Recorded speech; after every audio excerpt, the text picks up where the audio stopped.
Greetings and welcome to day 16 of my 21 days of going live and sharing on content around divorce. I'm going to take just a minute here and get Instagram online, and we are ready to go. So, today I'm talking about adult children of divorce and the unique complexities that you, the adult child, faces. And in fact, there's so little written about adult children of divorce. There is an amazing book out there by Carol Hughes and her partner. I'm not remembering his last name, Bruce F. something. That's fabulous, and I'll post it actually for you. So, a couple of things that happen. One is when you're navigating, especially a gray divorce, you're much more likely to have adult children, children who have graduated college, might be living on their own, might be married, might have children. So, you're dealing with the grandchildren. And so, there are very interesting challenges that arise when a couple decides to divorce and begins to communicate with their adult children. And these complexities are on both sides. And so I just want to start at first with the divorcing parents. My experience has been that parents, well-intentioned, loving parents tend to feel like because their child is in their late 20s, 30s, or 40s, that they can speak to them as if it was their friend, that they can kind of tell all.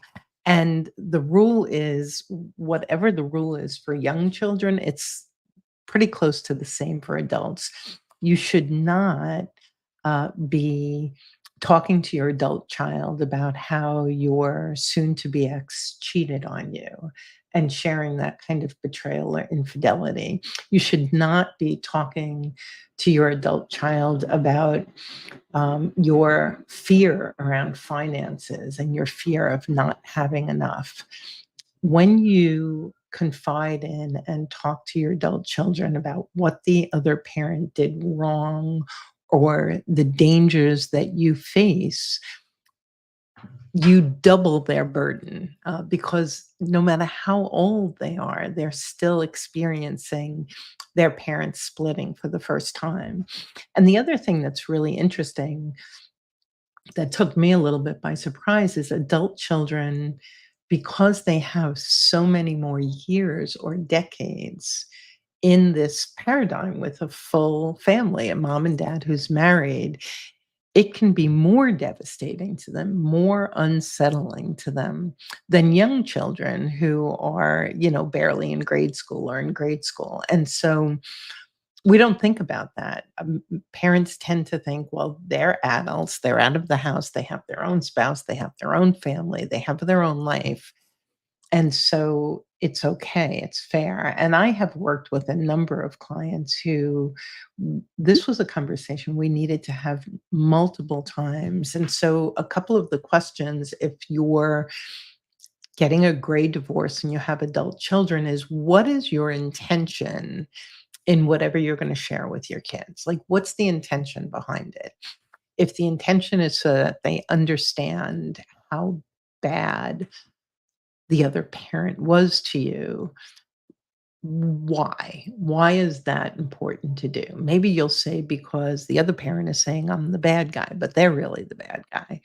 And again, I want you to pull back and really think about how is this going to impact your children? And what are they supposed to do with this information?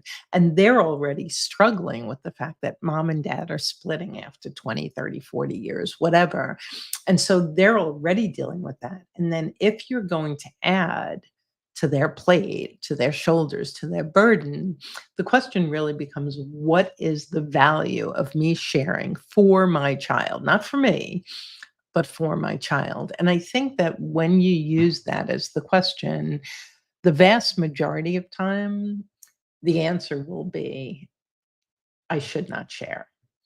I should let them figure it out on their own. I should talk to my therapist, my friend, my coach. I should not burden my children. And so when it comes to the parents talking to the kids, You don't wanna burden them. The other piece of it is your adult children may feel pretty strongly that they have opinions that you need to listen to, and you may need to set some pretty solid boundaries. So, an adult child might, tell you why you're wrong and you're bad and you shouldn't leave the other parent. They might have opinions about you, where you move to, how you live, what your single life looks like, if you're dating. And it's really important, even though they're adults, that you have solid boundaries around what is and isn't acceptable from them to you. And then we're going to just look in the other direction in terms of the adult child. And so the adult child also has to set some boundaries, right? So if your tendency, as I said earlier, is to tell them about the dirty laundry of, the relationship with you and their other parent, that child has a right to very firm boundaries. I do not want you to speak to me about this. I do not want to hear about this. I recently had a client whose adult child said, "Do not tell me anything that my other parent hasn't already agreed to and accepted, because otherwise I feel like I'm in the middle," which was a beautiful boundary for this individual to set, being very clear and very articulate on why they didn't want to speak to the one parent without the other parent already being on the same page. So I think that in general, when it comes to gray divorces and adult children, there's a danger zone of a lack of boundaries on both sides and of communicating in inappropriate ways with the children. And to really understand, I the book that Carol Hughes wrote really spoke to, actually, she interviewed many adult children who talked about the burden that they had, the worry that they had about their single parent or about their parents' financial ability, or or how it really threw them on their ear and impacted their parenting and their family of origin. And so it becomes very complex. And what's most important, as in all divorces, is that as one relationship, the marriage is changing and reshaping, it's really important to have clear communication with each member of your family and to take the opportunity to examine what are the agreements that we have, what are the boundaries that we have, uh, where do I need to be more appropriate or put some rules in place for my child to treat me as the adult, even though they're an adult.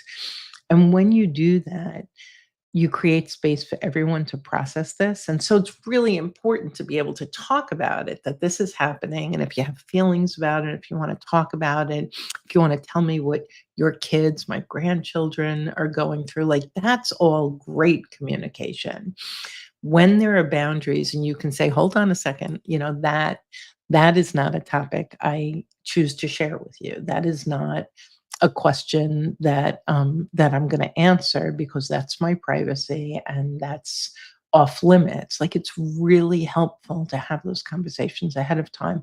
And what it does is it gives everybody a safe lane to stay in and understand what the rules are and how the adult child can support their gray divorcing parents uh, without putting themselves in an uncomfortable place, or yeah, like a dangerous place.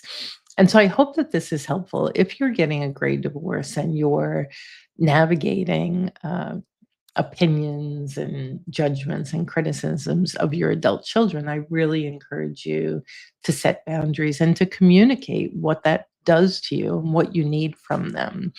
And on the other hand, if you're oversharing, there's so much emotion and guilt and regret. Like, don't beat yourself up. Just pivot. Just you can state right now, you can apologize, you can acknowledge, and you can choose not to share inappropriate information from this point forward. This is going to help every relationship that you're in through your great divorce and give you a better foundation of relationships with your adult children post divorce. So I hope you found this valuable. And I will be back again tomorrow with another uh, live on divorce. Until then, you take care.